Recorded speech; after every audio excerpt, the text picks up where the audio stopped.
네, 안녕하십니까. 챗봇 기술과 비즈니스 사례에 대해서 발표를 맡게 된 와이즈넛의 장정원입니다. 반갑습니다. 네, 좀 전에 그 전문가 패널 토론할 때 나왔던 질문인데 제가 이어서 조금만 제 사견을 보태겠습니다. 아이언맨과 이제 자비스가 나오는 장면인데요. 여기서 스타크하고 자비스가 나누는 대화 내용을 보면 일반적인 질문이기도 하고 또 전문적인 답변을 내주기도 하고 있습니다. 이런 자비스가 지금 현존하는 인공지능 수준이라고 생각하시나요? 모두 다 아니라고 생각할 것 같습니다. 그런데 1년 뒤에 그럼 생길 거라고 생각하시나요? 그것도 약간 갸우뚱하실 것 같아요. 그런데 10년쯤 뒤에는 어떨 것 같으신가요? 10년쯤 뒤면 왠지 있을 것 같다는 생각이 들지 않으신가요? 20년 안에 저는 무조건 생긴다고 생각을 합니다. 그래서 이런 인공지능을 위해서 달려가고 있다고 생각을 하고요. 아까 질문 나왔던 거에 답변이 되지 않을까 싶습니다. 그러면 인공지능과 관련된 얘기를 하기에 앞서서 가트너에서 매년 발표를 하고 있는 인공지능 하이프 사이클에 대해서 잠깐 말씀을 좀 드릴게요. 보시면은 잘 보이실지 모르겠는데 가로축이 시간축이고요. 기술이 점점 이제 발전해 나가는 단계가 되고 세로축이 기대치입니다. 좀 신기한 게 원래는 보통 이렇게 성장하는 형태로 가던가 꺾어지던가 지수 형태로 올라가야 되는데 여기는 뭔가 올라갔다가 좀 내려가는데 기대치의 정점에 보시면 챗봇이 위치하고 있습니다. 물론 작년 자료이긴 한데 올해 자료는 제가 알고 있기로는 챗봇이 조금 내려온 걸로 알고 있습니다. 이 얘기는 기대치의 정점에 있다는 것은 기술의 정점이라는 얘기가 아니라 수요자들이 상당히 급증하고 있는 그런 단계라고 말씀드릴 수가 있겠죠. 하지만 곧 환멸 단계에 이르게 되는데 그 얘기는 기술이 떨어진다는 의미가 아니라 수요자들이 많은 반면에 공급자도 엄청나게 많아져서 정말 말도 안 되는 기술들 가지고 챗봇을 구현해내고 공급하는 그런 현상들이 일어난다는 얘기를 반증하는 것일 수도 있습니다. 그렇다는 것은 지금 정확하게 어떤 챗봇들을 골라야 되는지 옥석을 가리는 그런 중요한 시기라고 생각이 되고 생산성 안정 단계에 가면은 이제 어느 정도 기술이 정착이 돼서 보급화되는 그런 단계가 되겠죠. 지금 보시면은 제가 볼드 표시한 것 중에 스피치 레코그니션이 있는데 음성 영역은 이미 어느 정도 안정화된 상태이고 오픈소스 가져다가 충분히 상용화를 많이 하고 있는 그런 상황입니다. 예, 그럼 이렇게 중요한 챗봇에 대해서 아까 다양한 공급자들이 있다고 했는데 사람들마다 챗봇에 대해서 기대하는 수준이 다양합니다. 특정 주제에 대하여 미리 작성해 놓은 답변을 하는 챗봇에서부터 모든 주제에 답이 가능한 챗봇까지 요구하는 수준이 다 다른데요. 그것에 따라서 구성하는 아키텍처라든지 기술들이 조금씩 다를 수밖에 없습니다. 그런데 중요한 것은 이런 구성도들 중에서 우리가 다 추려봐도 크게 세 가지로 나눌 수가 있습니다. 인터랙션과 인텔리전스, 인티그레이션. 이 세 가지가 중심축이 될 수가 있고 각각에 대해서 다른 여러 회사들이 조금씩은 다르게 말을 할 수는 있지만 이 세 가지에서 크게 벗어나진 않습니다. 자, 그러면 현재 이 챗봇이 갖고 있는 현재 기술 수준, 성숙도가 어느 정도 되는지를 한번 살펴보겠습니다. 보시면 앞서 말씀드렸던 것처럼 인터랙션하는 부분과 인텔리전스, 인티그레이션 각각 세 가지 단계의 챗봇들이 있고 레벨 1부터 레벨 3까지 현재 상태 성숙도들을 나타냈는데요. 레벨 1에 있는 것들을 보시면 그림이 좀 특이하긴 한데요. 왼쪽 끝에서부터 밑에가 레벨 1에 해당됩니다. 레벨 1에 있는 것들은 대부분 컴플리트 커버리지라고 해서 대부분 현재 어느 정도 완성되어 있는 기술들이죠. 잠깐 보시면은 원 채널로 서비스를 한다든가 하나의 랭귀지로 서비스하고 심플한 Q&A를 주고받고 메뉴 베이스나 어떤 룰 기반으로 챗봇을 서비스하는 것들은 이미 완성되어 있는 단계고요. 레벨 2를 보시면은 지금 완성되어 있는 기술들이 거의 없습니다. 일부 코딩이 필요하거나 또는 추가적인 개발들이 더 필요한 것들이 대부분이고 여기 있는 것들을 보시면은 무드 디텍션이라든지 그러니까 감정을 인식하는데 아직 완벽한 기술이 없죠. 저런 것들은 아직도 개발을 해 나가야 되는 것들이고 레벨 3는 아직 시도조차 안 한 영역들이 상당히 많고 중간에 보시면 보트봇이라든지 셀프 러닝 같은 것들이 앞으로 나가야 될 기술들입니다. 이런 성숙도 레벨을 잘 알고 있지 않은 상태에서 고객을 혼돈하는 경우들이 상당히 많이 있는데 우리 이미 셀프 러닝이 다 적용돼서 이 챗봇 도입하시면 됩니다. 이러면 좀 안 맞겠죠. 그래서 그런 것들을 잘 구분할 필요가 있을 것 같습니다. 그러면 아까 말씀드렸던 그 세 가지 영역 중에 가장 중요한 것이 인텔리전스인 부분인데 언어를 이해하는 방안입니다. 이 부분은 사실 여러 가지 그러니까 표준화된 기술이 있는 것이 아니기 때문에 여러 가지가 있을 수 있는데 그중 대표적인 것 네 가지만 한번 뽑아 보겠습니다. 일단 먼저 첫 번째로 머신 리딩 컴프레hension이라고 해서 MRC 기계 독해 부분입니다. 주어진 지문에서 질문을 주면 해당하는 답변을 찾아내는 그런 영역에 해당되고요. 이것도 챗봇에서 쓸 수 있는 기술이겠죠. 다음에는 QA 날리지 그래프라고 해서 온톨로지 기반 또는 저런 날리지 그래프 기반으로 해서 개체 간의 관계나 속성을 이용해서 답변을 찾아내는 그런 기술이 되겠고요.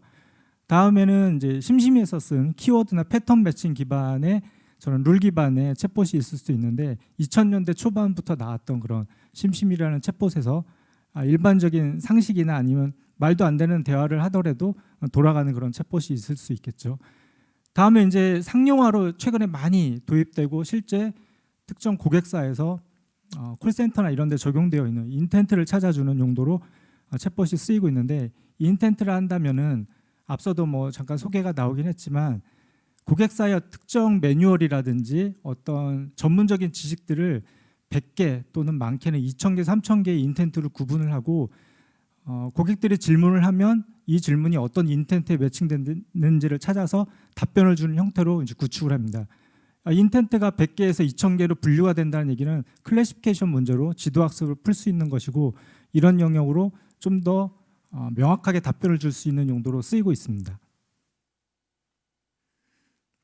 그렇다면 언어 이해 방안에 최근에 그 버트라고 하는 그 모델이 나오면서 사실 기존의 언어 이해 방안에 나왔었던 것들을 다 버트가 지금 다 이제 앞서가고 있는 그런 상황인데 나온 지 지금 1년 조금 넘었는데 지금 너도 나도 자연어 처리하는 사람들은 이 모델을 다 연구하고 개발을 하고 있죠. 그거에 앞서서 엘모라는 모델이 나왔었는데 원래 이 두 친구는 미국의 유아 TV 프로그램에 나오는 캐릭터 이름입니다. 캐릭터 이름인데 밑에 보시면은 Embedding for Language 모델이라든지 바이디렉셔널 리프레젠션 그 트랜스포머라든지 이런 식으로 이제 약어를 붙여서 만들었는데요. 이 버트를 이용해서 뭘 했는지 한번 아까 MRC 부분에서 한번 하나의 태스크를 보겠습니다. MRC 태스크는 앞서 말씀드린 것처럼 저와 같이 지문이 주어지고 저 패러그래프에 해당하는 질문과 답변쌍을 만들어서 실제로는 10만 개 이상의 저런 답변쌍을 만들어서 위키피디아나 뉴스데이터에 질문을 던져서 답변을 찾아내는 그런 모델이 되겠고요. 실제로 이게 작년 지금 1등이라고 표시되어 있는 거 보시면 2019년 9월 18일입니다. 이제 1년 꼬박 1년 됐는데 알버트라는 모델이 F1 스코어 재현율과 정확률을 이제 조합 평균해서 만든 건데 92점이라고 나오잖아요. 그 위에 랭크가 휴먼 퍼포먼스입니다. 사람이 독해 수준이 89점인데 이미 92점을 넘어서면서 버트가 일약 스타로 이제 떠오르게 되죠.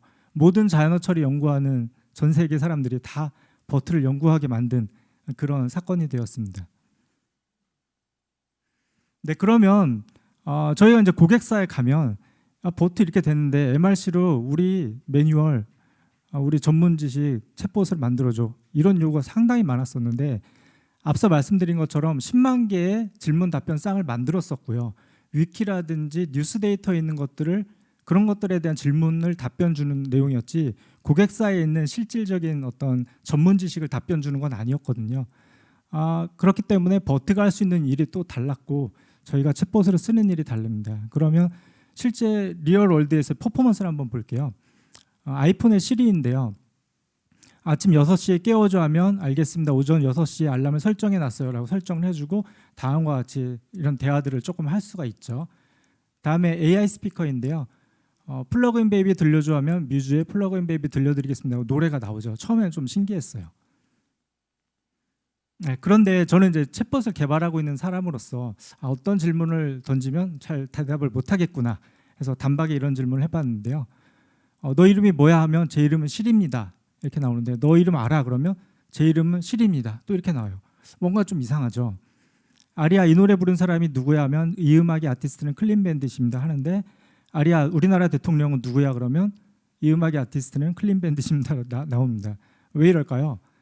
뭔가 정말 인텐트 의도를 파악한 게 아니라 위에서는 너 이름이라고 하는 키워드 그다음에 이쪽 AI 스피커에서는 누구야라고 하는 키워드 하나만 매칭되면 의도를 파악했다고 생각해주고 답변을 준 거죠. 어떻게 보면 뭔가 좀 답답하죠. 사람들이 이걸 보고 좀 멍청하다라고 얘기합니다. 근데 사실 저희 아이가 그 몇 년 전에 6살 때 아이폰 11을 주면 20분 동안 서로 주고받고 얘기를 해요. 무슨 내용인지 들여다보면 말도 안 되는 얘기인데 둘이 재밌다고 막 웃으면서 얘기를 하는데 6살 수준은 되는 것 같습니다. 지금 10살인데 지금은 안 가지고 놀아요. 6살 수준인 것 같습니다. 그러면 왜 사람들이 이런 것들 가지고 멍청하다, 답답하다 이렇게 얘기를 하는지 한번 고민을 해봤어요. 이 커피 머신에 저런 버튼들이 있는데 저 버튼을 누르면 에스프레소, 카페라테, 아메리카노가 나옵니다. 뻔하죠. 근데 제가 인터페이스를 버튼에서 마이크로 한번 바꿔봤어요. 처음에는 카페라테, 아메리카노 이렇게 얘기를 하면 그거 나오겠죠. 근데 시간이 좀 지나면 너 물도 나와? 뭐 콜라 돼? 너 이름은 뭐야? 오늘 날씨 어때? 뭐가 달라졌죠? 인터페이스 하나가 바뀌면서 얘한테 요구하는 게 달라집니다. 사실 얘는 커피 머신이라는 기계였거든요. 사실은 앞서 나왔던 저 AI 스피커도 겉포장에 보면은 할 수 있는 기능이 있습니다. 노래 재생, 날씨 검색, 인터넷 검색 좀 해주는 거. 근데 그거 이상의 것을 사람이 요구하면서 답답하다, 멍청하다라고 하는 것이죠. 네, 그러면 챗봇을 도입하기에 앞서서 우리가 원하는 챗봇이 어디에 해당되는지를 알아야 되는 게 사실 상당히 중요합니다. 그래서 제가 고객사에 가면은 아니 옆에 다 이런 거 된다고 하는데 너는 왜 안 된다고 해? 만들어줘 이렇게 하신다. 그래서 싸우는 일이 참 많은데요. 챗봇의 기술 수준은 크게 다음과 같이 4분면으로 나눌 수가 있고 열린 주제가 목적이냐 닫힌 주제가 목적이냐 고객사 내에 특정 Q&A나 FAQ에 있는 것들만 답변을 주길 원하는 것이냐 또는 답변이 이미 만들어져 있는 것에서 연계식으로 해서 생성하는 모델이냐 아니면은 답변을 제너레이팅하는 거냐 이런 거에 따라 상당히 달라집니다. 왼쪽 하단에 있는 것이 사실은 현실적인 내용이고 많이 상용화된 내용들인데 일반적으로 휴먼 룰셋부터 아까 말씀드렸던 지도학습 기반으로 많이 적용이 되고 있고요. 최근에는 MRC 기계 독해라든지 난리지 그래프를 이용하는 방식들도 이미 조금씩은 하고 있는데 아직은 왼쪽이 좀 더 많습니다. 근데 왼쪽 위로 가게 되면은 사실 모든 주제에 대해서 답을 만들어 놓는다는 것은 현실적으로 불가능하죠. 그래서 모든 주제에 대해서 자동으로 생성해서 하는 저쪽 자가학습과 이제 저쪽 방향으로 가는 것들이 최근의 트렌드이고 저렇게 하다 보면은 각각 영역에서의 스트롱 AI들이 나오기 때문에 보트봇을 하는 기술이 앞으로 상당히 중요하게 될 거라고 생각을 하고 있습니다. 네, 제가 이렇게 이제 챗봇 별거 아니야 이런 식으로 말씀을 드렸는데 2달 전에 GPT-3가 나오면서 또 판도를 확 바꿔버렸습니다. 인공지능과 사람의 대화인데요. 제가 여기 많이 계시면 막 질문 주고받고 하면서 말씀을 좀 나누겠는데 온라인으로 있다 보니까 말씀을 못 드리겠네요. A와 B가 대화가 있는데 사람이 물어보고 인공지능이 답한 게 A일까요? B일까요? A를 조금만 읽어보면 인공지능과 관련된 영화 중에 하나만 추천해줘 하니까 답변이 AI라는 영화가 인공지능 영화 중에 최고라고 생각해. 저런 식으로 답변이 있고요. 중간에는 데이비드가 가족이 사는 집을 떠나서 쫓겨났던 장면이 가장 슬펐어. 저런 식으로 감정적인 얘기도 나오고요. B의 내용을 보시면 네가 제일 좋아하는 음식은 뭐야? 치킨. 왜 치킨을 좋아하지? 맵고 짜고 맥주랑 잘 어울려서 좋아해. 뭐 저런 식으로 나옵니다. 네. 어디가 더 인공지능과의 대화라고 생각하시나요? 사실 둘 다 사람하고의 대화라고 생각지 않으신가요? A가 인공지능과의 대화고 B가 사람하고의 대화입니다. 사실 분간하기가 어렵습니다. 이미 GPT-3에서 이 정도 수준이 지금 나오고 있는 상황이에요. 근데 그럼 GPT-3가 무엇이냐? 앞서 말씀드렸던 엘마 버트가 이제 트랜스포머라는 구조를 가지고 있는 이제 사전학습 기반의 랭귀지 모델인데 이 랭귀지 모델들은 기본적으로 사전학습어를 만들어 놓은 다음에 여러 가지 파인 튜닝을 거칩니다. 근데 파인 튜닝이라고 말씀드리면 아까 그 MRC 태스크가 요 왼쪽 밑에 있는 저 버트라고 써 있는 거 왼쪽 밑에 있는 내용에 해당되는데 퀘스천과 패러그래프를 인풋으로 주어지고 아웃풋을 특정 답변을 주어준 다음에 저것을 10만 개의 쌍이라 그랬잖아요. 저것을 학습을 해서 저런 질문과 그 패러그래프가 주어지면 답변을 찾아주는 어떻게 보면 특정 태스크를 수행하기 위한 데이터가 또 10만 개가 필요했던 건데 저런 식의 파인 튜닝을 수행하는 반면에 오픈 AI에서 이 개발한 GPT-3는 퓨전 러닝으로 그러니까 대량의 학습 데이터가 아니라 일부 아주 적은 데이터, 뭐 적게는 3, 4개, 조금 많으면 뭐 20개, 100개 이 정도 수준의 데이터를 가지고 뭐 학습이라고 할 정도도 아니죠. 저 정도로만 주어지면은 답변을 해내는 것입니다. 지금 보시면은 버트가 오른쪽 제일 끝에 보시면은 버트 파라미터의 수가 사이즈가 0.3 빌리언이에요. 근데 지금 그 GPT-3 나오기 전에 제일 밑에 있는 것이 아마 1이고 그 위가 2, 그 위가 3일 거예요.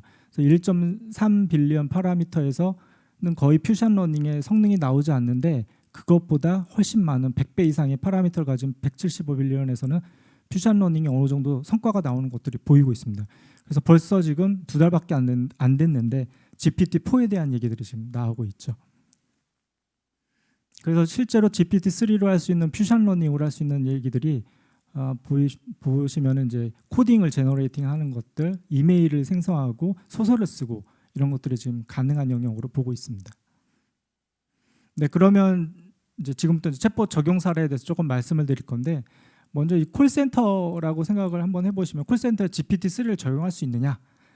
앞서 보셨던 내용들은 일반적인 상식 수준의 내용들을 주고받을 수 있게 만든 것들인데 콜센터에는 내 계좌 조회해줘. 또는 뭐 금융상품이 뭐가 있어. 이런 식으로 특정 영역에 있는 내용에 대해서 전문 지식을 답변을 해줘야 됩니다. GPT-3는 여기 있는 모든 사람의 지식보다 더 풍부한 상식을 갖고 있을 수는 있지만 전문 지식을 갖기는 아직은 좀 어렵죠. 그래서 GPT-3가 가야 될 방향이 있을 거고요. 제 생각에는 이런 전문 지식을 갖춘 각각의 그 약한 인공지능과 강인공지능들이 만들어지고 GPT-3 같은 것들이 이런 것들을 보트봇으로 엮어서 앞으로 인공지능이 발전해 나가지 않을까 이렇게 생각을 합니다.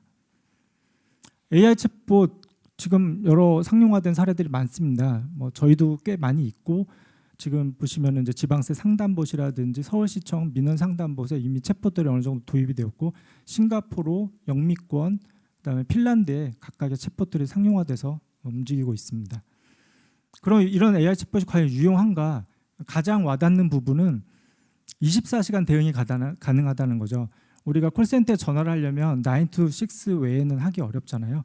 6시 넘으면 이제 전화도 못하고 하는데 그 시간에도 물어볼 수 있고 또 콜센터에 전화하면 5분 동안 기다렸다가 도저히 못 참아서 그냥 끊거나 아니면 더 기다리거나 해야 되는데 바로 즉각적으로 응답이 가능하다는 부분, 이 두 가지가 가장 큰 매력적인 요소인 것 같습니다. 챗봇 서비스를 위한 이제 준비 사항은 수요처 부분에서는 다음과 같은 이런 데이터들을 준비를 해야 되고 저런 데이터가 사실은 다 영역이 틀리기 때문에 전처리하는 게 상당히 또 중요합니다. 그래서 저렇게 전처리하는 파트를 챗봇 개발 부분에서는 데이터 수집 영역으로 볼 수가 있고 하늘색으로 표시되어 있는 것이 이제 대화 처리 엔진 부분인데 챗봇의 핵심 부분이죠. 자연어 처리와 머신러닝 기반의 기술을 가지고 질문을 이해하고 응답을 생성하는데 그것들을 관리해주는 대화 관리 영역, 그렇게 구분이 될 수가 있겠습니다. 이런 챗봇들은 이제 앞서 말씀드린 것처럼 서울시의 120 상담 챗봇으로 민원 지금 응대를 해주고 있고 경기도청 같은 경우에는 세정봇이라고 해서 지방세 좀 어렵잖아요. 세무 상담 같은 것들을 해주고 있습니다. 그리고 병무청 같은 데서는 실제로 민원 상담의 70% 이상이 단순 문의들이었는데 이 고객사를 예전에 가봤었는데 문의가 너무 많아서 업무를 못 하겠으니 좀 챗봇 좀 빨리 도입해 줬으면 좋겠다, 그런 내용들이 좀 있었고요. 그래서 그런 것들로 1차 사업을 해서 잘 끝나고 올해 2차 사업을 연장해서 하고 있습니다. 다음에 금융 분야에서도 핫하게 진행을 하고 있는데 왼쪽에 보이시는 솔메이트 오라라 같은 경우에는 신한은행의 일반 고객들이 콜센터에 전화 거는 그런 내용들을 대응해주는 챗봇으로 쓰고 있고 성공적으로 오픈이 돼서 임직원 대상의 내부 업무용 챗봇을 쓰고 있습니다. 내부 업무용이라고 하면 우리가 회사에서 일을 하는데 다 알고 있는 게 아니잖아요. 모든 것들을. 그래서 옆에 선배나 또는 동료한테 뭔가 물어보고 답변을 받고 다른 부서에 물어보고 하는데 그런 내용들이 사실은 다 업무의 로스가 될 수가 있는데 내부 업무용 저런 챗봇을 이용해서 런칭을 해서 성공적으로 도입을 했습니다. 그다음에 택배사 같은 경우에도 일반 택배 문의를 하는 사람들도 많이 있는데 택배 기사분들도 그 자기네 내부 직원들을 위한 센터에 전화를 해서 물어보는 경우들이 있습니다. 그래서 양자가 다 챗봇을 이용해서 지금 도입한 사례가 되겠고요. 저런 식으로 챗봇들이 활발하게 지금 적용이 되고 있습니다. 저희 YG넛은 2000년에 설립을 해서 올해 한국 나이로 20살 된 인공지능 자연어 처리를 개발하는 그런 회사고요. 지능정보산업협회라든지 빅데이터 CNC 한국데이터산업협회 부회장사를 맡고 있습니다. 인공지능 하는 업체들이 이제 스타트업도 많고 한데 사실은 어느 정도 수준의 재무 건전성이나 이런 게 있어야 데이터도 만질 수 있고 또 컨설팅을 하고 실 적용할 수 있는 인공지능들을 끌고 갈 수 있다고 생각을 해요. 그런 부분도 중요하다고 생각을 하고 있습니다. 마지막으로 제가 좋아하는 말씀을 하나 드리고 마치도록 하겠습니다. 다보스 포럼의 클라우스 슈밥 회장이 말씀하신 건데요. 이제 새로운 세상에서는 큰 물고기가 작은 물고기를 잡는 게 아니라 빠른 물고기가 느린 물고기를 잡는 세상이라고 합니다. 변화에 빨리빨리 적용할 수 있는 그런 사람이 되어야 된다는 얘기겠죠. 여러분들 다 그렇게 되시기를 바라겠습니다. 감사합니다.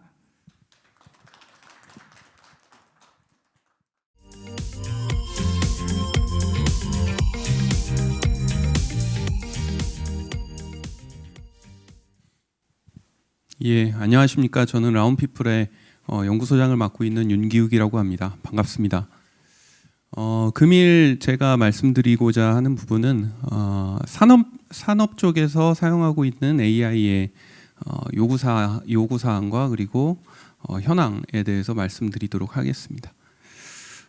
저희 라운피플에 대해서 잠깐 말씀드리면 저희 라운피플은 계속적으로 산업 쪽에서 어떤 영상 분석과 영상 판별을 통한 여러 가지 가치 판단에 대한 기술을 제공을 하고 있고요. 최근에는 AI 기술을 이용해서 여러 가지 영상 분석하고 그 다음에 고객들에게 유용한 솔루션을 제공을 하고 있는 기업입니다. 뭐 앞서서 이제 제너럴 AI 분야나 아니면 폭넓은 분야의 여러 가지 AI 기술을 소개를 해주셨고요. 저는 조금 더 이제 범위를 좁혀서 산업 쪽에 있는 그런 AI의 요구 사항과 그 다음에 기술 동향에 대해서 말씀드리도록 하겠습니다. 우선 효용과 비용의 측면에서 산업 쪽에서는 AI를 매우 활용을 하고 있습니다. 첫 번째 이미지를 보시면 국내 최고의 철강 업체입니다. 일부에서도 잠깐 비슷한 얘기를 해주셨는데요. 이 업체 같은 경우에는 대부분의 생산 설비 제어 기술들이 자동화가 잘 돼 있습니다. 하지만 그 가치 판단에 대한 부분들은 그 숙련된 작업자분들에 의해서 이제 진행이 되고 있고요. 대부분 그 경력들이 뭐 20년, 30년을 기본으로 가지고 계십니다. 그래서 이런 분들이 가지고 계신 그 머릿속에 있는 노하우가 그 제품의 품질에 아주 지대한 영향을 미치고 있습니다. 그리고 이 굉장히 이제 중요한 부분들이 이 은퇴가 이제 얼마 안 남았다는 부분이죠. 그래서 이러한 부분에 이제 노하우를 어떻게 이제 정량화하고 그 다음에 다시 다음 그 세대한테 물려줄 수 있을까, 이런 부분들이 굉장히 많이 고민을 가지고 있고요. 또 최근에 이제 코로나가 있다 보니까 이분들이 이제 주로 작업하시는 공간이 이런 이제 관제실, 종합 관제실인데 이런 관제실이 그 1급 보안 지역, 1급 통제 금지 지역이 돼 버렸습니다. 혹시라도 이분들이 뭐 코로나로 인해서 그 근무를 할 수 없는 상황이 되면 이 기업 전체에 커다란 타격이 발생되게 되는 거죠. 그래서 이런 부분들이 이제 굉장히 중요한 어떤 효용의 문제로서 바라보는 또 필요성이고요. 또 한 가지가 이제 비용의 측면입니다. 뭐 여기는 이제 섬유 산업인데 국내에서도 섬유 산업이 굉장히 큽니다. 그리고 국내에서는 경쟁력을 국내 기반 시설로는 가져갈 수 없기 때문에 계속적으로 인건비가 싼 지역으로 이동을 하게 됩니다. 뭐 예를 들어서 인도네시아 같은 경우에는 국내 인건비에 비해 한 8분의 1 정도의 그런 수준이 됩니다. 근데 그런 지역마저도 사실 시간이 지나면 결국 그 인건비라는 부분들은 계속 상승할 수밖에 없습니다. 그래서 계속적으로 끊임없이 뭐 5년 뭐 10년 이런 단위로 이런 설비들이 이전을 해 나가야 됩니다. 그래서 그런 부분들은 이제 단기적인 해결책일 뿐이고요. 궁극적으로는 인공지능을 통한 자동화 부분에 대한 니즈가 있게 됩니다. 또 한 가지 사례로는 뭐 반도체 PCB 뭐 이런 그 전자 산업을 말씀드릴 수 있겠는데요. 보통 이제 반도체나 PCB는 그 제품 내부에 들어가는 그런 그 부품입니다. 그러다 보니까 대부분 기존에는 어떤 동작상, 기능상 이런 부분들에 대한 그 점검이 주가 됐다면 최근에는 이런 제품들이 전체적인 어떤 생산부터 소비자한테 가는 그런 엔드 커스터머한테까지 가는 그런 라인들이 쭉 추적이 되고 이력 관리가 되다 보면서 이 칩셋이 어떤 진행성으로 문제를 일으키는 부분, 그리고 칩셋이 혹시라도 어떤 그 성능적인 부분에 미세하게 관여를 하는 부분까지도, 그러니까 미래를 단순히 이제 동작이 되는 0과 1의 문제가 아니라 그 영향을 줄 수 있는 그런 미세한 부분까지 이제 품질 관리를 요구를 하고 있습니다. 그래서 그런 부분들을 결국은 0과 1의 테스트가 아니다 보니까 작업자들이 이제 육안이나 아니면 어떤 경험적으로 판정을 하게 되는데, 그런 부분들이 결국은 자동화가 돼야 될 필요가 있다라고 말씀을 드릴 수 있을 것 같고요.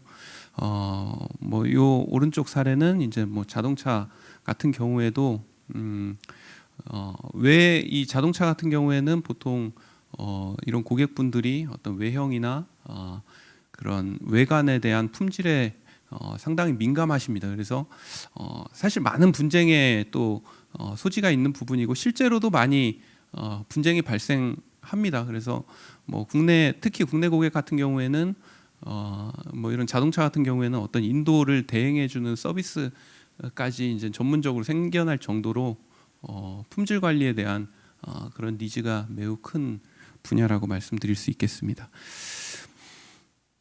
그래서 이런 분야들에 대해서 AI에 대한 필요성은 이미 많이 이제 체감을 하고 계시고요. 또 한 가지 이제 이런 단순한 어떤 드러나는 문제뿐만 아니라 실제 그러면 이러한 품질 관리를 지금 사람을 통해서 하고 있는데, 이런 품질 관리들이 과연 믿을 만한 부분인가라는 부분들도 한 번쯤은 의심을 가질 필요가 있습니다. 그 저희가 주로 고객분들하고 초기에 프로젝트를 하거나 아니면 마지막에 이제 프로젝트를 엑시트하기 위해서 논의를 할 때 항상 하는 부분들이, 현재 그 생산하고 있는 품질에 대해서 항상 의심을 하고 그 다음에 다시 한번 평가를 해보도록 하는 부분들을 계속 말씀을 드립니다. 뭐 예를 들어서 동일한 그런 테스트 셋을 가지고 정말 그 인정받는, 그 회사 인정받는 숙련자들이 평가를 했을 때 반복성이 얼마나 많이 나올 것인가, 그리고 실제 그러한 그 판정에 대한 것들을 또 다른 사람들이 리뷰를 했을 때 얼마나 신뢰도를 가질 것인가, 이런 부분들을 저희가 끊임없이 테스트를 합니다. 실제로 그런 결과를 보면 그 깜짝 놀랄 정도로 반복성이 나오지 않고요. 그 다음에 어이없는 부분에 그런 그 결과가 얻어질 때가 많습니다. 그래서 이러한 부분들이 사실 그 필요성이라고 말씀드릴 수 있고요. 그래서 이런 것들을 조금 더 자세하게 하나하나씩 좀 브레이크다운해서 그 어떤 부분들이 그럼 과연 해결이 되면 이러한 니즈에 만족시킬 수 있는 그런 솔루션이 될 수 있을지 말씀드리도록 하겠습니다. 이 이미지들은 뭐 AI 인공지능을 많이 하시면 많이 보시는 그런 이미지인데, 사이파10이라는 이미지입니다. 일반적으로 이런 이미지들은 아주 다양한 그런 특성, 그리고 여러 가지 이제 변화된 베리에이션을 갖는 그런 특성들을 최대한 많이 포함을 하고 있습니다. 그래서 이러한 것들에 이제 강한 성능을 내도록 하는 것이 일반적으로 연구되고 있는 AI에 대한 목적이고요. 산업 같은 경우에는 좀 그 특성이 다릅니다. 산업 같은 경우에는 여기 보시는 이미지들처럼 거의 대부분 99% 이상은 동일하지만 1% 미만의 어떤 작은 차이에 대한 그 정확한 판정, 정확한 인식이 필요합니다. 그래서 기본적으로 이미 이 데이터에 대한 관점 자체가 틀린 부분이 있고요. 또 한 가지가 산업 쪽 같은 경우에는 뭐 앞서도 얘기했지만 데이터에 대한 그 수집에 대한 어려움이 있습니다. 그리고 목적 자체가 한정적이다 보니까 항상 모든 그 AI 이제 그 솔루션 구축을 함에 있어서 데이터 수집이 항상 선행이 되게 됩니다. 그러면 그 데이터를 수집할 때 이 데이터가 얼마만큼 단기간에 수집될 수 있고 그 단기간에 수집된 데이터가 얼마만큼의 이제 신뢰도를 가지고 있는지 항상 평가를 해야 됩니다. 근데 기본적으로 항상 공통적으로 나타나는 특성은 뭐 산업 현장에서 자주 나타나는 유형이 있는 반면 뭐 한 달에 한 번씩 발생하는 그런 유형도 많이 있습니다. 근데 그런 한 달에 한 번씩 발생하는 유형들이 뭐 무시해도 될 만하다 그러면 상관없겠지만 그런 것들 또한 굉장히 크리티컬한 문제를 유발할 수 있다라고 하면 그 작은 빈도의 데이터들 또한 중요하게 처리가 돼야 됩니다. 그리고 또 하나가 이러한 데이터들의 어떤 기준 자체가 어떤 바이어스가 있느냐 하는 부분들을 항상 점검을 해야 될 필요가 있습니다. 그리고 또 한 가지가 이런 데이터들이 수집이 어려움에도 불구하고 또 제품의 사이클 타임이 매우 짧습니다. 그래서 이런 그 산업 쪽에서는 일반적으로 제품이 셋업되고 생산되고 그 다음에 그 제품의 수명이 끝나기까지 채 1년이 걸리지가 않습니다. 근데 데이터 수집을 몇 개월 동안 계속하고 솔루션을 구축한다라고 하면 어려움이 있겠죠. 뭐 예를 들어서 이 모바일 폰 같은 경우에 1년에 수십 가지 모델이 쏟아져 나오고 그 안에 들어가는 제품들 또한 부품들의 종류 또한 수십 가지가 매년 생성되고 다음에 또 버전업이 되고 하는 그런 사이클을 갖습니다. 그래서 이러한 짧은 사이클 타임에 대응을 하는 부분이 필요하게 됩니다. 그리고 그 AI라고 하면 기존 그 몇 년 전까지만 해도 이게 연산이 정말 많이 필요하고 그 다음에 딥러닝 뭐 AI 하면 무조건 GPU 라는 게 이제 연관돼서 떠올랐을 텐데 최근에는 그러한 부분들이 많이 바뀌고 있습니다. 트렌드가 많이 바뀌고 있고요. 최근에는 꼭 고가의 GPU를 사용하지 않더라도 그냥 그 PC에 있는 CPU만 사용하던 아니면 심지어는 인베디드 칩셋만을 이용해서 이러한 복잡한 딥러닝 AI 연산을 할 수 있는 그런 부분들이 요구가 되고 있습니다. 뭐 최근에 이제 엣지 디바이스들이 많이 개발도 되고 있고 뭐 여러 가지 뭐 교통이라든지 아니면 스마트팜이라든지 이런 분야에 실제로 많이 사용이 되고 있습니다. 그래서 이러한 다양한 디바이스들, 다양한 플랫폼에 손쉽게 탑재하고 비용을 절감할 수 있고 쉽게 응용될 수 있는 그런 부분들이 많이 요구가 되고 있습니다. 또 한 가지가 이제 비용의 문제고요. 비용적인 측면이 딥러닝 하면은 뭐 한 2년 전, 3년 전만 해도 그 고객분들이 기꺼이 많은 비용을 지불하시고 그 솔루션을 도입하시는 것을 검토를 하셨습니다. 뭐 앞서 말씀드린 부분과 좀 유사한 부분이고요. 하지만 최근에는 그런 부분들이 이제 많이 변경이 되고 있습니다. 이 이미지는 저희가 그 인공지능 그 솔루션을 탑재한 자동화 검사 장비의 도면인데 요 장비에도 인공지능 연산을 뭐 초당 기가바이트 수준으로 하다 보니까 PC가 한 8대가 들어가고요.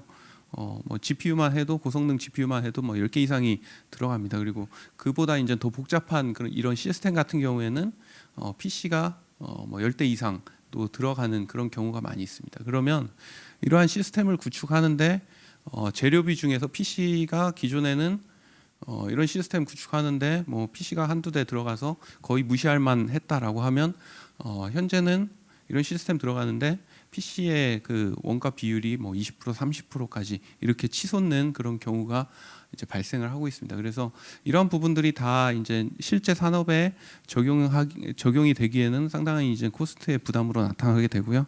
이런 부분들이 이제 해결이 되어야 하는 그런 요구 사항들이 있습니다. 그래서 뭐 앞서 보여드린 그런 실시간 추론 기술이라든지 아니면 엣지 디바이스를 이용한 그 인공지능 추론 기술이라든지 이런 부분들이 이제 많이 연구가 되고 있고 실제로 필요하게 됩니다. 뭐 계속해서 이제 말씀드리면 산업 쪽에 맞는 여러 가지 이제 특수한 상황들을 좀 많이 이해를 해야 되는 부분들이 있습니다.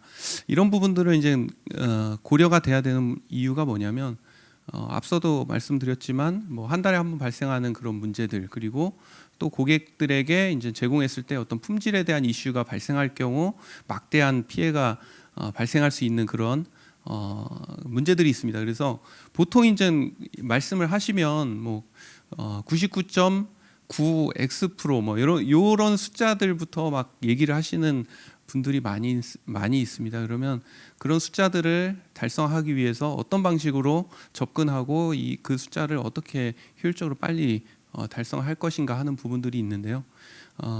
뭐 개발하는 시간도 마찬가지로 단축이 돼야 되고요. 더 적은 수의 데이터를 가지고 더 높은 정합성 수치를 달성해야 되는 부분들이 필요합니다. 그래서 뭐 저희 같은 경우에는 그런 부분들을 이제 오그멘테이션 이라고 해서 데이터량을 늘리는 그런 기술을 적용할 때도 아까 말씀드린 것처럼 산업에서는 한 99%는 동일하나 1%가 다른 그런 이미지들의 어떤 특성들을 최대한 재현을 해내는 방법, 그리고 실제 이제 산업 현장이라면 뭐 어떤 진동이라든지 아니면 그 미세한 어떤 설치상의 차이라든지 이런 부분들을 조금 더 자세하게 모델링할 수 있는 그런 기술들을 좀 연구를 하고 있습니다. 그래서 같은 숫자의 그 데이터라고 하더라도 어떻게 사용하느냐에 따라서 정합성의 결과 차이는 매우 크게 나타날 수가 있습니다. 그리고 또 산업 쪽에서는 여러 가지 그 분량들을 한꺼번에 검출을 해내야 되는 그런 부분, 그런 목적을 많이 요구를 하십니다. 뭐 특정 그 반도체 소자 같은 경우에는 분량 유형이 뭐 한 40가지 정도가 됩니다. 그래서 그러한 유형들을 다 만족하기 위해서는 실제로 데이터의 소스 자체가 많이 이제 요구가 되게 되고요. 그런 부분들을 이제 상세하게 분석하는 기술이 필요합니다. 예, 시간이 별로 없어서 빨리 말씀드리도록 하겠습니다. 여러 가지 이제 이런 대용량 산업용 카메라에 특화된 영상 처리 기술이 필요하고요. 이런 부분들은 딥러닝이라고 해도 초당 수백 메가바이트, 뭐 많게는 수 기가바이트까지 처리할 수 있는 그런 연산 기술을 요구를 합니다.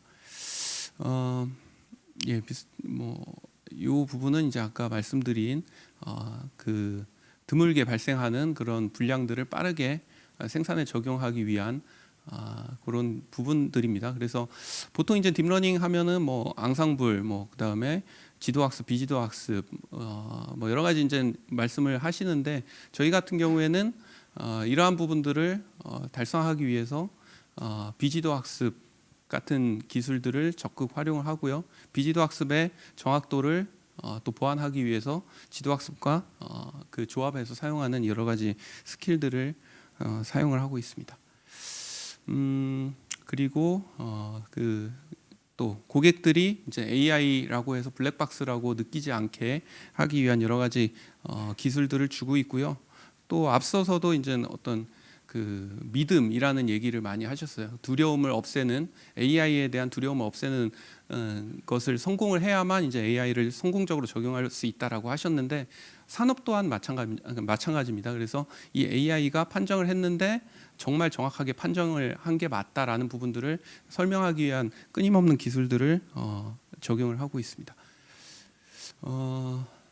예. 빨리 진행을 하도록 하겠습니다. 그래서 일단 저희가 주목하고 있는 부분들은 여러 가지 이제 요구 사항들을 만족해서 현장에 적용하고 개발하는 부분도 중요하고요. 그 다음에 이 AI 기술이 현장에서 성공적으로 계속 사용이 되려면 한번 저희들이 이제 AI의 지식이 있는 개발자들이 현장에 적용을 하고 나서 그 이후에는 이제 도메인 지식이 있는 현장의 관리자분들이 이것들을 성공적으로 계속 관리를 하셔야 됩니다. 그래서 그런 부분들 또한 중요하고요. 그런 부분들이 지속이 되려면 일종의 이제 피드백 사이클, 데이터가 생성되고 평가를 하고 그 평가된 데이터가 어떠한 정량적인 수치화되고 그 수치화된 데이터가 다시 한번 양질의 데이터로 탈바꿈이 되는, 그래서 지속적으로 현장에서 최적의 성능을 관리할 수 있는 이런 부분들이 또한 가장 중요한 요소라고 말씀드릴 수 있겠습니다. 그래서 저희는 저희 라운피플 같은 경우에는 이런 부분들을 통합해서 어떤 그 단순한 AI의 알고리즘 그다음에 정확성 연구뿐만 아니라 이런 데이터들이 생성되고 투입되고 그다음에 다시 분석돼서 다시 피드백될 수 있는 이러한 부분들까지 같이 고객들에게 제공을 하고 있고요. 이러한 부분들이 이제 턴키로 제공이 통합적으로 제공이 되고 현장에 적용이 돼야만 성공적으로 그 AI가 산업 현장에 적용이 될 수 있을 거라고 저희는 예상을 하고 있습니다. 예, 이상입니다.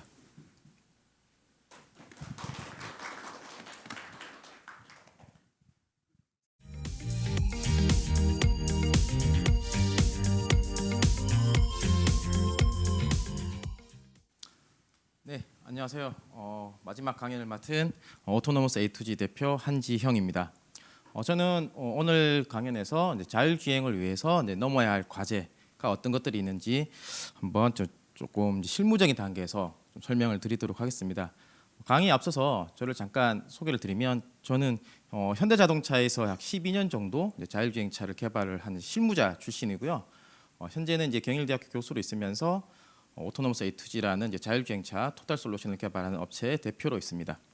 제가 이렇게 간단한 소개를 드리는 이유는 발표 주제가 이제 자율주행을 위해서 넘어야 할 과제인데요. 앞서 발표해 주신 연사님들께서 굉장히 좋은 말씀을 이제 많이 좀 해주셨는데 저는 이제 그거보다 약간 실무 단계로 내려와서 제가 실제 현업에서 실제 도로에서 자율주행차를 개발하면서 정말 이 자율주행차가 우리가 상상하는 그런 모습으로 다가와고 일반인들이 타기 위해서는 실질적으로 넘어야 할 과제들이 어떤 것이 있는지에 대해서 좀 자료를 지금 정리를 해봤습니다. 앞서 그 한자연 이재관 본부장께서 아마 자율주행 단계에 대해서는 잘 말씀을 해주셨을 거라고 생각을 하고요. 제가 연구하고 있는 분야는 이제 완전 자율주행 단계 자율주행 단계라고 할 수 있는 이제 레벨 3, 4 부분입니다. 레벨 2까지는 부분 자동화죠. ADAS라고 하죠. 주행 보조 개념이고 저희가 말하는 부분은 이제 레벨 3 이후부터가 이제 자율주행이라고 할 수 있는데요. 레벨 3 이후부터가 이제 손과 이제 뇌가 자율스럽게 운전할 때 신경 쓰지 않아도 되는 부분입니다. 현재 이 자율주행 시장이 굉장히 많이 좀 시장성도 있고 기술도 발전했기 때문에 세계 각국에서 지금 자율주행 시장을 선점하기 위해서 많은 업체들이 개발을 진행을 하고 있는데요. 중국 같은 경우에는 2030년에 로보택시를 100만 대 정도 굴린다라고 하고 있고요. 중국 베이징, 광저우에서 많은 업체들이 실제 도로에서 로보택시를 제작을 해서 운영을 하고 있습니다. 그리고 중국 외에 미국에서도 이제 웨이모 자율주행 택시 서비스를 지금 시작을 하고 있는데요.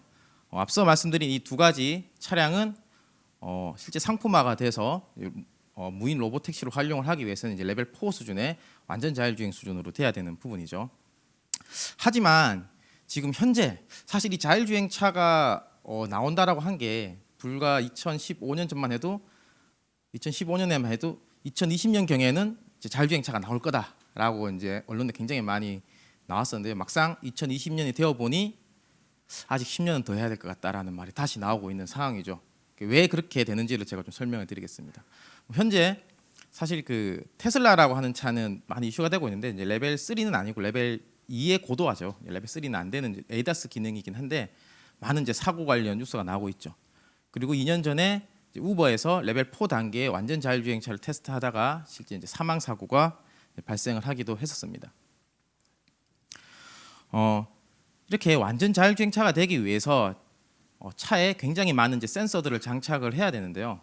현재 이제 테슬라 수준 혹은 요즘 양산되고 있는 G80 차의 ADAS 기능이죠. 레벨 2 수준의 ADAS 기능은 이렇게 센서가 코너에 레이더라고 하는 센서 4개 그리고 전방에 카메라 하나 해서 한 6개 정도가 장착이 되고 있고요. 레벨 3 정도가 되는 자율주행차는 조건부 자율주행이죠. 조건부 자율주행차는 이제 전방에 라이다라고 하는 아주 고가의 장비가 부착이 되어야 됩니다. 그리고 이제 궁극적으로 우리가 로보택시 사업을 할 수 있는 레벨 4 단계로 가면 훨씬 많은 센서들이 장착이 돼야 되는데요. 이렇게 많은 센서들이 장착돼야 하는 이유는 리던던시를 해야 됩니다. 센서 하나가 고장이 나더라도 주변을 계속 2중, 3중으로 인지를 하고 있다가 특정 상황에서 사고가 나지 않도록 대응을 해야 되는데요. 궁극적으로 이 레벨 4를 달성을 하기 위해서는 이 많은 센서들을 장착하기 위한 장착 공간, 패키지 공간이라고 합니다. 장착하기 위한 공간과 이 많은 센서들에게 전원을 어떻게 공급을 할 것이며 이 센서들로부터 나오는 데이터는 어떤 식으로 받을 것이냐, 그리고 이렇게 많은 센서들로부터 들어오는 많은 양의 데이터를 어떻게 저장하고 처리를 할 것이냐에 대한 기술들이 실질적으로 굉장히 많이 존재를 합니다. 조금 더 실무적으로 좀 말씀드리면 일단 자율주행을 위해서 넘어가야 할 기술 과제 첫 번째가 제가 생각하기에 데이터 처리 능력 같습니다. 이게 뭐 좀 복잡한 그림이긴 한데요. 실제 자율주행을 하기 위해서 자율주행 이슈에서 처리해야 되는 그 아키텍처입니다. 차량에 장착된 다양한 레이더, 라이다, 카메라, 그리고 차량 캔 데이터, 뭐 GPS 정밀 지도 등 다양한 형태의 데이터들이 센서나 차량을 통해서 들어오면 이 자율주행 이슈에서 인지, 판단, 제어를 해서 최종적으로 뭐 핸들을 얼마나 꺾어라, 가속 감속은 얼마나 해라라고 하는 이제 데이터가 나오는데, 결과값이 나오는데 이 중에 겪어야 할 과정이 이렇게 많이 있습니다. 사실 이걸 뭐 구분을 하자면 더 많은 것들이 있는데요. 이 하나하나의 블록이 사실 굉장히 많은 연산량을 요구를 합니다. 이 전체적인 데이터가 들어오고 최종 제어 명령값이 나올 때까지 인지, 판단, 제어 단계의 시간을 약 제가 실제 도로에서 테스트를 해보니까 100ms, 0.1초 내에 데이터가 들어오고 최종 조향 가속 명령값이 나올 때까지 0.1초 내에는 처리를 해야지만이 실질적으로 이제 일반 도로에서 안전하게 차량을 이제 운행할 수 있는 건데요. 사실 뭐 일반 연구소에 계신 분들이나 이제 인공지능을 많이 하신 분들은 굉장히 쉽게 말씀하죠. 이거 뭐 0.1초, 0.01초만 해도 할 수 있어라고 하시죠. 하지만 얘는 차입니다. 슈퍼컴퓨터로는 얼마든지 빠른 시간 내에 처리할 수 있지만 차량에 장착되는 손바닥만한 작은 크기의 제어기에서 구현을 해야 된다는 게 핵심인 거죠. 그렇게 하다 보니까 하드웨어적인 한계는 너무나 명확하고, 그렇기 때문에 이 알고리즘을 얼마나 심플하고 간단하게 짜느냐가 이제 이 자율주행 이슈를 개발하는 사람들의 역할인 거죠. 그리고 시속 60km인 상황에서 1초당 약 17m를 가는데요. 이렇게 제동 거리를 감안했을 때 사실 저희가 100ms도 상황에 따라서는 굉장히 위험할 수도 있는 상황입니다. 그러니까 굉장히 빨리 이 모든 데이터를 처리해야 될 수 있는 그런 능력이 필요한 거죠. 이거는 이제 사실 사고 장면인데요. 영상은 제가 시간 관계에서 넘어가면 여기 보면 끝에서 이제 왼쪽으로 굽는 이제 상황입니다. 그래서 요즘에 양산되고 있는 그 B사의 레벨 2의 주행 보조 기능을 켜고 가다가 운전자가 끝에서 사고가 납니다. 왜 사고가 나냐면 여기 왼쪽으로 꺾었는데 이 차들은 정체 현상으로 서 있고 이 센서는 꺾인 상황에 차들이 서 있는 줄 모르고 가다가 이제 사고가 나는 장면인데요. 조금 더 구체적으로 잠시 뒤에 말씀드리겠습니다. 결국 자율주행 차라는 것은 사람하고 똑같습니다. 주변을 사람의 눈처럼 인지를 해야 되는데 그 인지 능력이 아직까지는 조금 사람의 눈에 비해서는 좀 떨어지는 상황입니다. 그래서 제가 다음으로 자율주행을 위해 넘어갈 기술 과제에 다음으로 이제 센서의 인지 능력이라고 잡아봤습니다. 사실 고속도로에서는 시속 110km, 아까 사고 영상은 한 130km로 달리는데요. 많은 분들께서 실제 도로에서 막히지 않는 130km 정도까지 달릴 겁니다. 그러면은 최소한 130km 정도로 달리면 정밀하게 인지할 수 있는 인지 거리가 차량의 제동 거리를 감안했을 때 150m 이상 정도까지는 볼 수 있어야 되는데요. 뭐 현재 차량에 장착된 레이더는 최대 300m까지 본다라고 하지만 이 레이더가 아까 영상의 사고의 원인이었는데요. 화각이 좁고 정지된 차량이라든지 횡방향에 대한 정밀도는 굉장히 떨어집니다. 그래서 라이다, 레이더, 카메라 3개의 센서를 융합을 해야 되는데요. 카메라의 경우에는 약 100m 정도밖에 인지가 안 되고 그나마 역광이라든지 야간 상황 등 환경적인 요건에 상당히 취약한 상황입니다.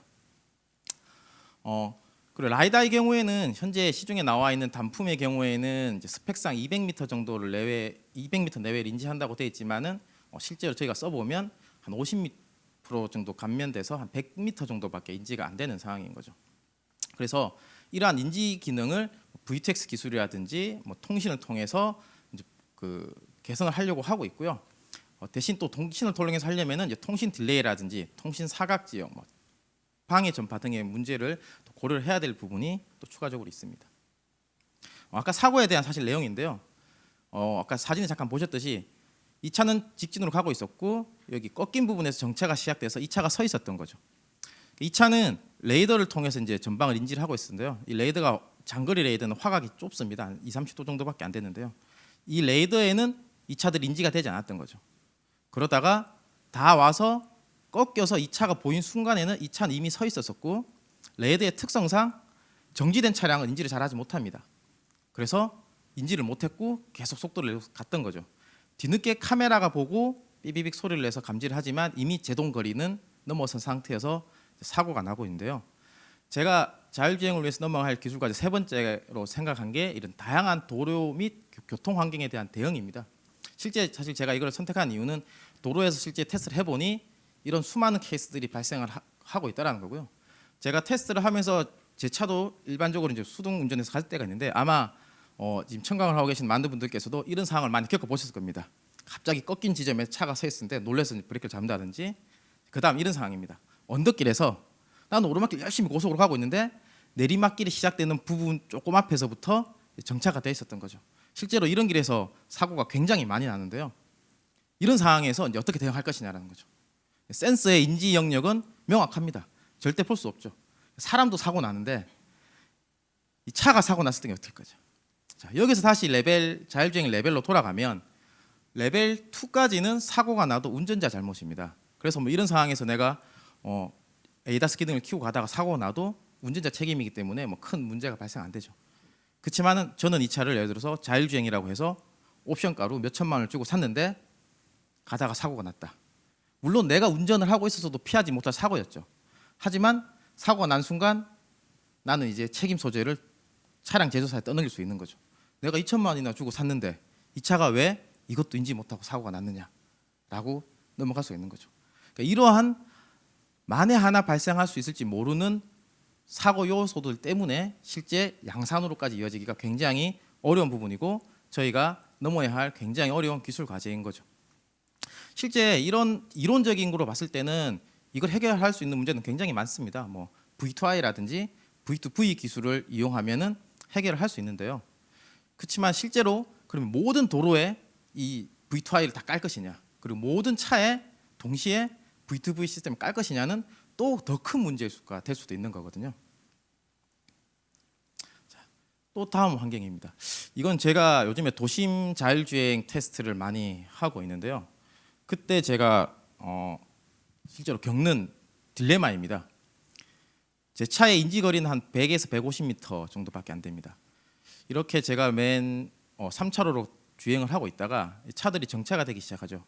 근데 제 차에는 보통 이제 회피 기능이라는 게 있습니다. 전방에 이렇게 보통 이 자리에는 불법 주정차들도 많이 있고 굉장히 저속으로 가는 차들이 있기 때문에 이 도로의 규정 속도가 60이라고 한다면 60으로 가다가 전방에 한 20km나 정지된 차가 있으면 일단 차선을 변경해서 추월을 하려고 하죠.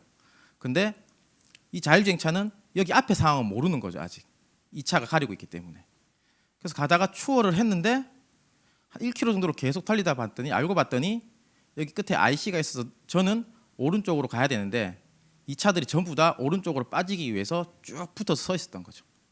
자, 이런 경우에 어떻게 해야 됩니까? 물론 사람이라면 손을 내민다라든지 양해를 구하고 어떻게든 삐집고 들어가겠죠.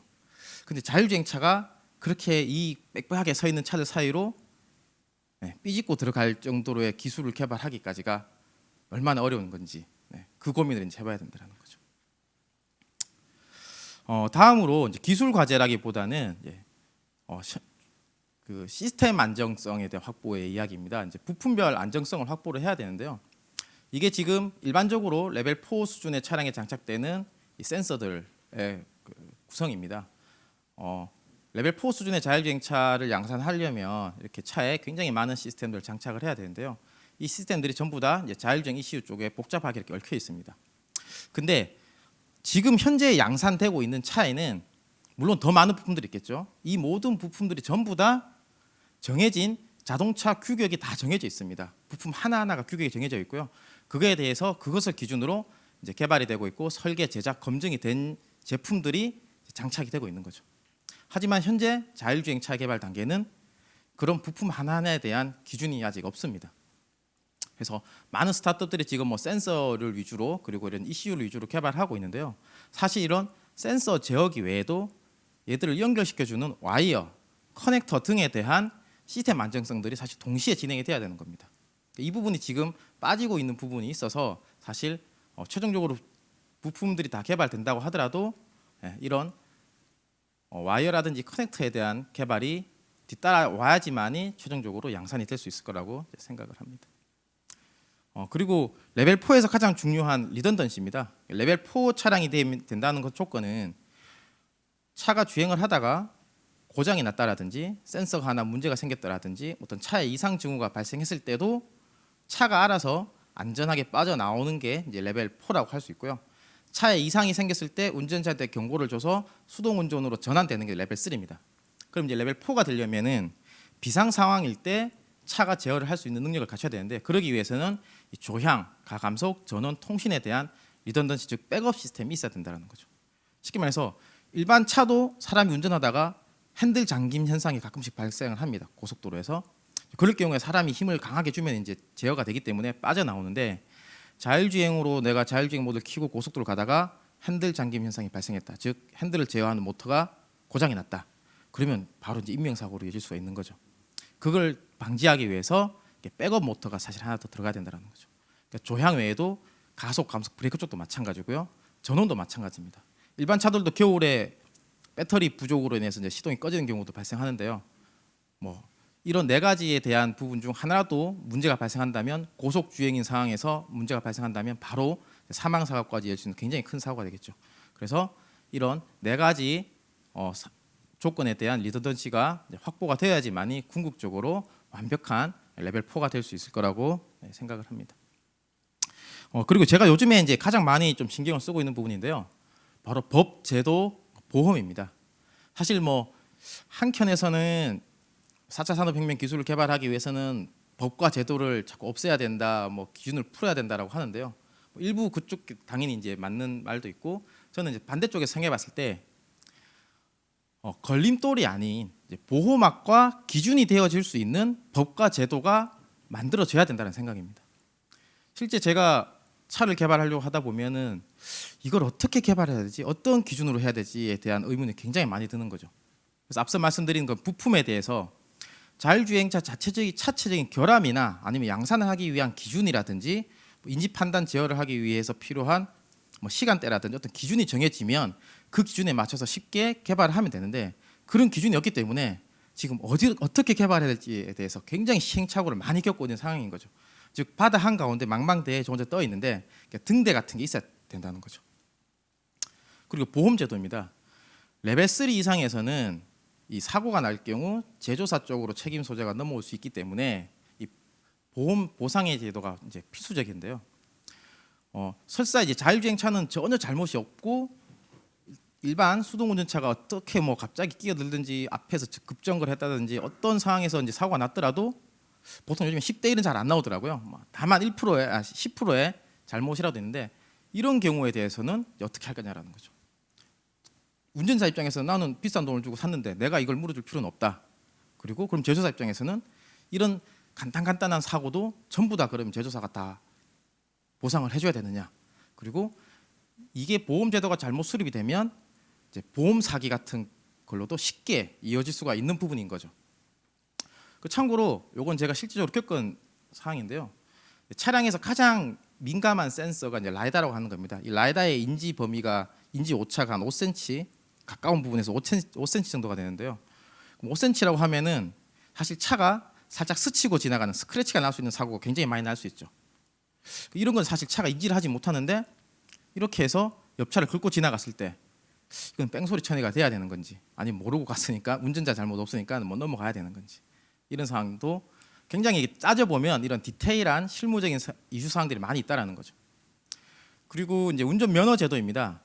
레벨 3, 레벨 4는 자율주행의 범위에 속하긴 하지만 특정 조건에서는 이제 수동 모드로 전환이 되는 상황입니다. 그래서 뭐 레벨 3 같은 경우에는 차에 어떤 특정 이상이 있으면 경고음이 울렸을 때 운전자가 뭐 몇 초 이내에 빨리 제어권 전환을 해서 이제 운전을 해야 되는 거고, 레벨 4 같은 경우에도 안전한 지역으로 빠져나오고 나서 빨리 어떤 조치를 취해야 되는 상황인데요. 이렇게 특정 상황, 위기 상황에서 적절한 시점에 운전자가 빨리 제어권을 이어받아서 수동 운전을 해야 되는데, 뭐 일반 젊은 사람들이나 운동신경이라든지 운전 능력이 좋은 사람들은 금방 잡고 이렇게 하겠죠.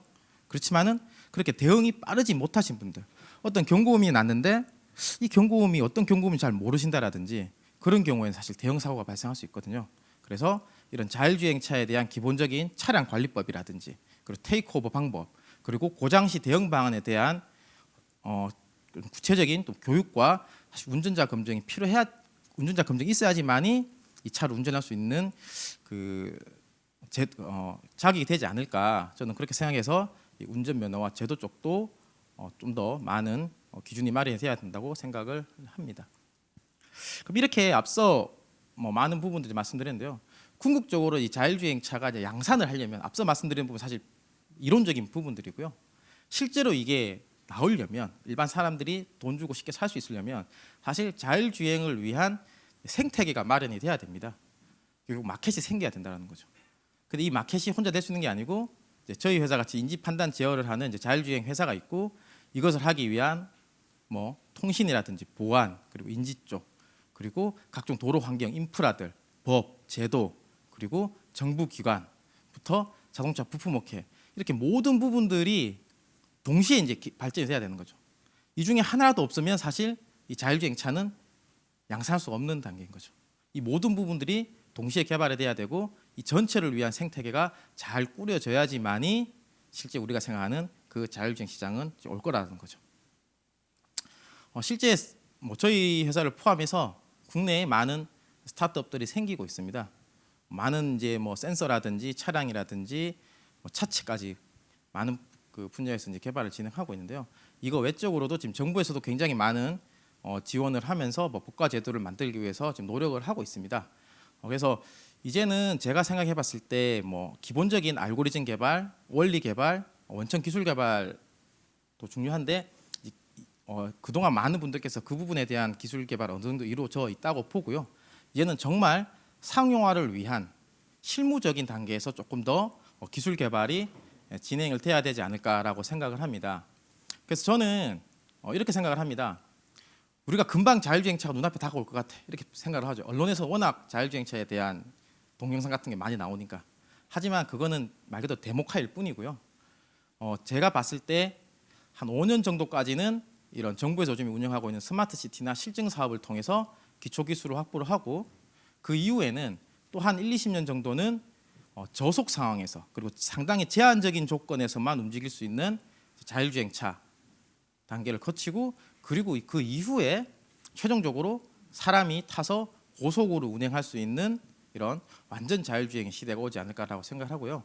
이런 단계를 밟아 나갈 생각을 하고, 이거에 맞는 기술 개발을 해야지만이 결국 우리가 원하는 이 목표에 도달을 하지, 그렇지 않고 한 번에 여기까지 가기에는 현실적으로 굉장히 어려웠고, 기업들도 마찬가지로 당장 먹고 살아야지만 하는 기술 개발 계속 하는데, 언제 올지 모르는 이 막연한 미래 장밋빛 미래만을 보고 기술 개발을 하고 전망을 제시한다면은 저희 같이 스타트업이라든지 실제 기술 개발을 하고 있는 많은 중소기업들은 굉장히 어려움을 겪을 것입니다. 그래서 오늘 이 강의를 듣고 계시는 많은 분들께서 정부 쪽에 계시는 분도 계실 거고, 법 쪽에 계신 분들도 계실 거고, 뭐 학계에 계신 분들도 계실 텐데요.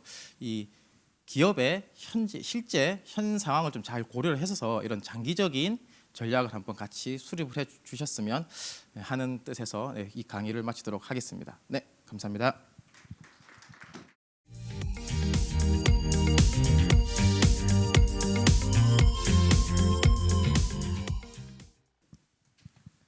예, 안녕하세요. 그 두 번째 토론 진행을 맡은 윤성환입니다. 유니스트 윤성환입니다. 이번 토론은 이제 와이즈넛의 정정훈 연구소장님, 그리고 라운피플의 윤기욱 연구소장님, 그리고 오토노머스 A2G의 한지영 대표님이 참석해 주셨습니다. 반갑습니다. 네, 반갑습니다. 토론 진행하도록 하겠습니다. 그 앞선 토론 종합 토론에서는 사실은 조금 더 AI를 큰 그림으로 바라보는 시각들에 대해서 논의를 많이 했던 것 같고요. 이번 종합 토론에서는 좀 더 기술적인 질문들을 많이 주셨던 것 같습니다. 그리고 제 생각에도 지금 보시면 이제 정정훈 연구소장님은 사람처럼 대화하는 AI, 그리고 이제 윤기욱 연구소장님은 산업용 AI에 대해서 기술적인 얘기를 해주셨고, 한지영 대표님은 이제 굉장히 그 피부에 와닿는 시스템 중에 AI 시스템 중에 굉장히 제일 복잡하고 현실성이 높은 AI 자율주행 기술에 대해서 말씀을 주셨습니다. 그래서 좀 더 기술적인 토픽에 집중하도록 하겠습니다. 먼저 챗봇 관련 질문들이 꽤 많이 나왔는데요.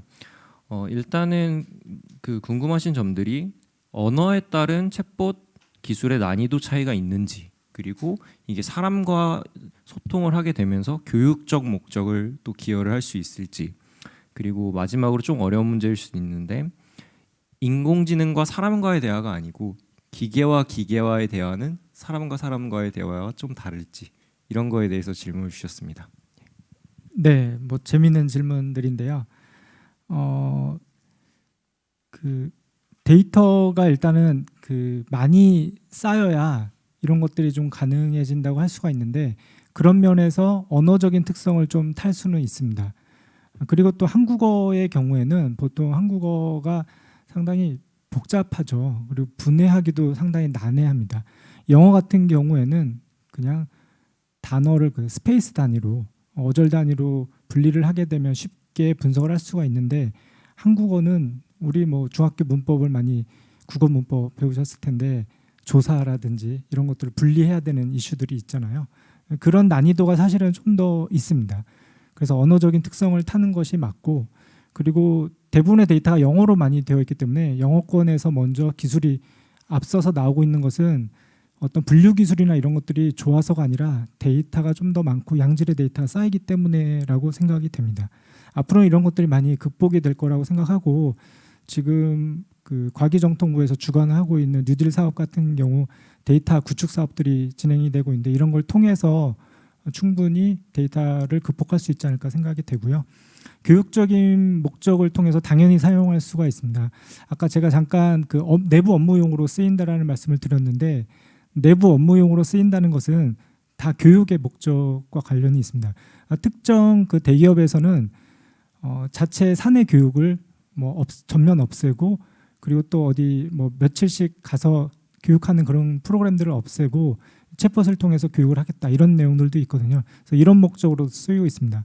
좀 더 나아가서는 아직은 뭐 상용화되어 있지는 않지만 우리가 그 교육하는 그런 실제 어린이들, 뭐 초등학생이라든지 중고생들을 그 통해서 교육을 하는 그런 사이트들이나 그런 프로그램들이 있는데, 이런 것들이 챗봇이 그 목적으로 대응할 수도 있겠다고 생각이 되고요. 그리고 인공지능과 인공지능이 대화하는 것은 사실 그런 그 테스트들 많이 한 거 보셨는지 모르겠네요. 시리하고 또 이제 갤럭시하고 서로 대화를 주고받는 것들을 보셨을 텐데, 사실 그 잘 아직은 이루어지진 않고 있는데, 그게 제가 아까 그 기술들 말씀드렸던 것 중에 보트봇의 하나의 영역이라고 생각되고, 앞으로 매우 중요한 기술 중에 하나라고 생각을 합니다. 아직은 조금 거리는 좀 있습니다. 사람이 인공지능하고 대화할 때는 내가 원하는 목적을 달성하기 위해서 좀 더 정제해서 얘기를 하게끔 되어 있는데, 기계가 기계는 그렇게 하지 못하겠죠. 그래서 조금 더 어려운 기술에 속하지 않을까, 이렇게 생각합니다. 네, 이상입니다. 예, 다양한 질문이었는데 하나하나 잘 정리해서 말씀 주신 것 같습니다. 두 번째로는 산업용 AI를 말씀 주신 윤기욱 연구소장님께 질문을 드리고 싶은데요. 먼저 이제 대한민국이 가장 잘하는 산업 중 하나인 반도체 산업에 대한 적용성, 산업용 AI의 적용성을 물어보셨고, 그리고 더 나아가서 이제 식량 문제도 되게 중요하죠. 그래서 스마트팜에 관련된 얘기도 주셨는데, 이 부분에 대해서 답변을 부탁드리겠습니다. 네, 라운피플 윤기욱입니다. 예. 첫 번째 질문으로 말씀하셨는데, 반도체 쪽도 그렇고 거의 모든 산업에서 사실 공통적인 부분이라고 말씀드리고 싶습니다. 그 대부분 맨 처음에 AI를 검토를 하실 때는 어떤 비용적인 측면으로 검토를 하시지만 실제 정말 제가 중요하게 생각하는 부분들은 어떤 품질적인 부분, 그 다음에 그 품질을 정량화할 수 있는 그 부분들이 더욱 큰 사실 효용이라고 느낍니다. 그래서 반도체 같은 경우에도 그 불량률을 거의 이제 ppm 혹은 뭐 그 이하로 이제 관리를 하게 되는데 그런 불량들에 대한 원인을 판단하고 이게 불량이고 이 불량의 그 크리티컬한 정도가 얼마 정도 된다라고 판단하는 것들을 사실 AI를 이용하면 정량화할 수 있을 거라고 보고 있고요. 그런 것들이 이제 어떤 그 특정 작업자의 그런 노하우적인 지식에서 수치화되고 그 다음에 그 표현될 수 있고 다음 작업자한테 완전 동일한 그런 성능으로 전달될 수 있는 그런 그 요소라고 봅니다. 그래서 그런 정량적인 부분, 그 다음에 품질에 대한 어떤 한 단계 뛰어넘을 수 있는 부분, 이런 부분들이 산업용 AI의 가장 중요한 부분이라고 말씀드리고 싶고요. 뭐 스마트팜 같은 경우에는 뭐 저희 회사도 스마트팜 쪽 관련돼서도 일부 연구를 하고 있습니다. 뭐 스마트팜도 이제 AI와 그 다음에 비전 기술이 적용될 수 있는 아주 큰 분야라고 보고 있고요. 보통 농작물의 일단 품질 관리 같은 경우에도 이 정해진 시기에 어떤 정해진 그 조치를 취하는 과정이 매우 중요합니다. 그래서 꼭 이 어떤 작물이 특정 기간에 어떠한 뭐 예를 들어서 잎의 크기라든지 아니면 꽃잎의 개수라든지 아니면 뭐 열매의 크기라든지 색상이라든지 이런 것들이 판단이 되고 적절한 조치가 취해져야만 정말 높은 품질의 그런 작물들을 수확을 할 수 있게 되는데요. 그런 부분들이 이제 기존에는 어떤 그 농군의 어떤 부지런함 이런 측면으로 관리가 됐다라고 하면 사실 AI가 들어가고 그런 부분들이 이제 24시간 그 관리가 되게 되면 그 어떤 부지런하게 이제 왔다 갔다 하고 그 넓은 공간들을 일일이 관리하는 게 아니고 적정한 시기에 맞춤형으로 해당 위치에 그 어떤 조치를 취해주는 방식으로 효용을 극대화할 수 있을 거라고 보고 있습니다. 그래서 그러한 부분들이 또 그 AI와 비전 기술이 적용되면 얻을 수 있는 여러 가지 효과 중에 하나라고 말씀드릴 수 있을 것 같습니다. 예, 감사합니다. 예, 답변 감사합니다. 다음으로는 오토노머스 A2G의 한지영 대표님께 질문을 드리고 싶은데요.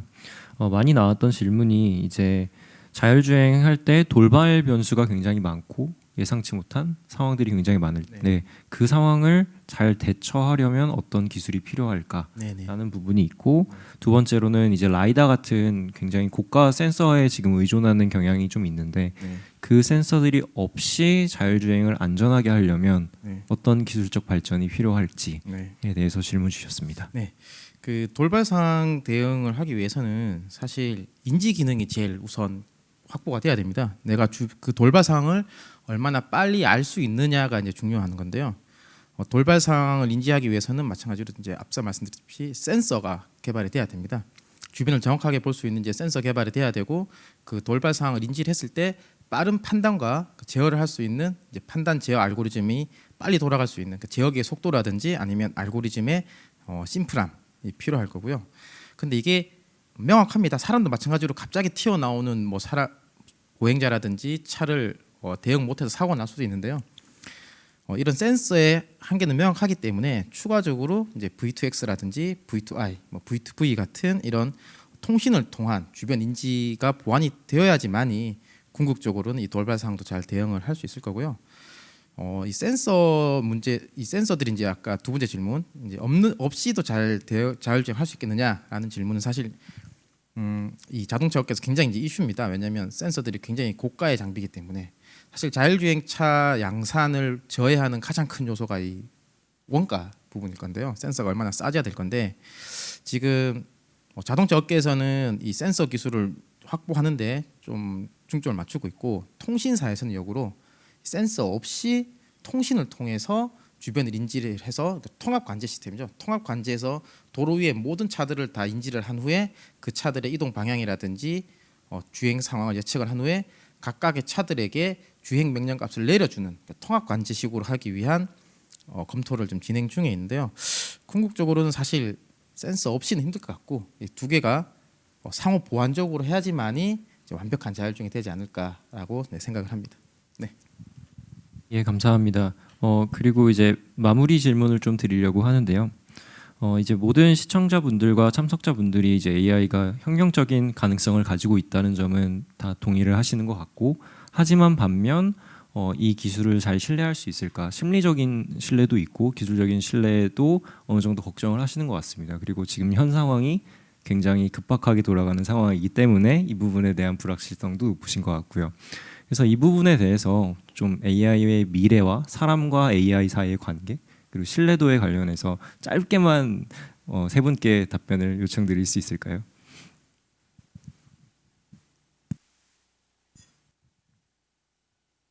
네, 질문이 사실 되게 어려운 질문인데요.